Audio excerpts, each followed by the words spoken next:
আজানের শব্দের সাথে একটা মানুষ তার সারা দিনের রোজাটাকে শেষ করে, কিন্তু রোজা শেষ করার আসল সময় 187 নম্বর আয়াত সূরা বাকারা, যখন আকাশ অন্ধকার হবে, অর্থাৎ যখন লাইল রাত হবে। কিন্তু ওই যে মুয়াজ্জিনের শব্দ এতই সুমধুর লাগে এক ঢোক পানি খাওয়া, যে ওইটাতেই 1000 বছর ধরে তারা চক্রে। এখন এই চর্চা হইতেছে গিয়ে অপচর্চা, এই চর্চা কোরআনের না চর্চা। রমজান যে শব্দের অর্থ হইতেছে গিয়ে প্রচণ্ড গরম, তীব্র গরম, কিন্তু প্রতি বছর ইংরেজি ক্যালেন্ডারের পেছন দিকে 10 দিন করে লাফায়। রমজান প্রতি মাসে 10 দিন পেছায় প্রতি বছর, অর্থাৎ সারা বছর ধরে রমজান ঘুরে। যার মানে প্রচণ্ড গরম, সে তো প্রচণ্ড গরমেই অবস্থান করবে, শীতে না, বর্ষাতে না। তাহলে এই যে পরিবর্তনটা 1000 বছর ধরে এটা পালন করে আসতেছে এইভাবে, কেন করতেছে? কারণ কোরআনকে ব্যবসা বানায় ফেলছে।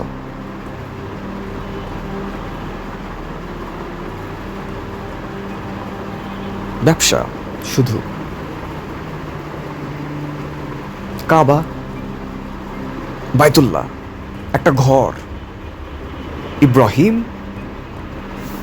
যেটা বানাইছে আল্লাহর নির্দেশে। কার জন্য? যারা সেজদা দিবে। সেজদা কতক্ষণ দিবে? একবার সেজদা দিলে সেজদার থেকে মাথা উঠাইতে কতক্ষণ লাগে এটা শুধু সেই মানুষটা জানে।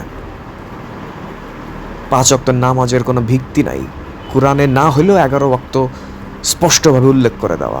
আসলে সত্যিকারভাবে 24 ঘন্টা প্রতিটা সেকেন্ড নামাজের। তো নামাজ বলে তো কিছু নাই এখন। যেটা হয় সেটা হইতেছে হাততালি, যেটা হয় সেটা হইতেছে শীষ দেওয়া, একটা ব্যায়াম, এক্সারসাইজ চলে। আল্লাহু আকবার বলে হাত তুলে, আল্লাহু আকবার মানে কি? আল্লাহ সর্বশ্রেষ্ঠ, মানে আল্লাহ বড়। তো তুলনা কার সাথে করতেছে? আল্লাহরে। বহিঃশ্বরবাদ, পলিথিস যারা, তাদের জন্য যে শব্দ যুগলের আবির্ভাব, সেই শব্দের চর্চা এখনো। নামাজ যার যেটাকে বলা হইতেছে কি আকিমুসসালাহ, অর্থাৎ প্রতিষ্ঠিত করো। প্রতিষ্ঠিত করো মানে প্রতিবার যেটাকে প্রতিষ্ঠিত করতে হবে, প্রত্যেকবার নতুন কিছু। আল্লাহ এটাও বলতেছে যে খাও, কিন্তু অপচয় করো না। খাওয়ার কথাও বলতেছে নামাজের সময়, কিন্তু কই সেই খাবারটা কই? মানুষ তো না খায় মরতেছে। কিন্তু ওই যে কাবা ইব্রাহিমের তৈরি, আল্লাহ বলছিল যে এটাকে ঠিক রাখো, এটাকে সুন্দর রাখো।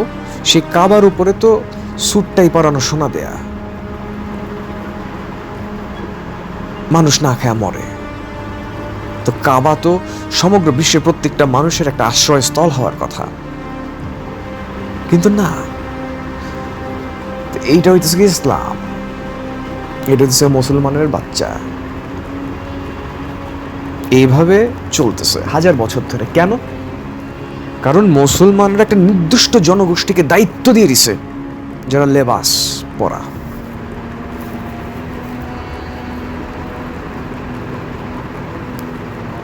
এটা খুব স্বাভাবিক, কারণ শিক্ষা বা অক্ষর জ্ঞান শুধুমাত্র যারা এলিট, ইংরেজি শব্দ, যারা সমৃদ্ধশালী, তাদের জন্য। অক্ষর জ্ঞান একটা ফকিন্নির বাচ্চা থাকার কথা না। কিন্তু গত 200-300 বছর ধরে এই ব্যাপারগুলো অনেক বেশি সহজ হয়ে গেছে, যার জন্য সবাই এখন শিক্ষা গ্রহণ করতে পারে। তো 100 বছরের কথা যদি চিন্তা করা যায়, তাহলে আজ থেকে 100 বছর আগে মোটামুটি শিক্ষা জ্ঞান চলে আসছে। তো এখন যদি কথা বলি আজ থেকে 20 বছর আগে, তাইলে বলা যায় পৃথিবীর বড় একটা জনগোষ্ঠী, সিংহ পরিমাণ জনগোষ্ঠী শিক্ষা আছে, অক্ষর জ্ঞান আছে। তাইলে সুরের বাচ্চা তোরা কোরআন পড়স না কেন? তোর বাপ মা তো, তোর দাদা দাদিরা তো খাবারের অভাবে, খাবার কিভাবে জোটাবে তোদের জন্য সেই অভাবে তারা কাজ করে গেছে।